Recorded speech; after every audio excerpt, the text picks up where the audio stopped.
聖經路加福音9章56節，人子來不是要滅人的性命，是要救人的性命。說着就往別的村莊去了。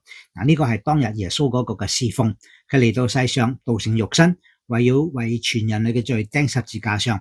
但係佢喺世上嘅侍奉嗰3年嘅裏邊，3年多嘅裏邊，佢係到處去唔同嘅村莊嚟到去傳講呢個嘅福音，叫人悔改，相信佢，相信耶穌可以得永生。因為佢嚟嘅目的唔係要滅人嘅性命，佢第一次嚟係要救人，甚至為我哋全人類嘅罪釘死在十字架上。佢係要救我哋嘅生命。